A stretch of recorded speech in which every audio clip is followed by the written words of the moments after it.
Two wheeler కొన్న registration కోసం RTO ఆఫీస్కి వెళ్లాల్సిన పని లేదు. ఇకపైన కొత్త వాహనాల రిజిస్ట్రేషన్ ప్రక్రియ కేవలం 24 గంటల్లోనే పూర్తి కానుంది. ప్రస్తుతం వాహనానికి డీలర్ తాత్కాలిక రిజిస్ట్రేషన్ చేశాక దానికి రవాణా శాఖ అధికారులు ఆమోదం తెలిపి శాశ్వత రిజిస్ట్రేషన్ ప్రక్రియ పూర్తి చేయాల్సి ఉంటుంది. అందుకు రోజుల తరబడి వేచి చూడాల్సి వస్తుంది. ఎటువంటి జాప్యం లేకుండా వాహనదారులకు వెంటనే రిజిస్ట్రేషన్ జరిగేలా చూడాలని ముఖ్యమంత్రి చంద్రబాబు ఆదేశించారు.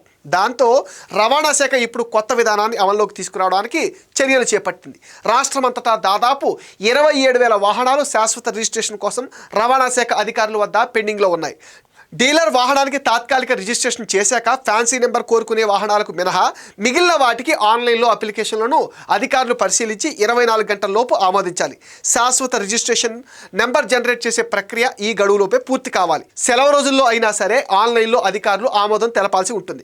తాత్కాలిక రిజిస్ట్రేషన్తో పాటు శాశ్వత రిజిస్ట్రేషన్ అధికారాన్ని కూడా వాహన డీలర్కి అప్పగించే అంశంపై అధికారులు అభ్యంతరాలు తెలిపారు. 24 గంటల్లోపు రవాణా శాఖ అధికారులే రిజిస్ట్రేషన్ పూర్తి చేయాలని సీఎం చంద్రబాబు ఆదేశించారు. త్వరలో ఈ విధానం అమల్లోకి రానుంది.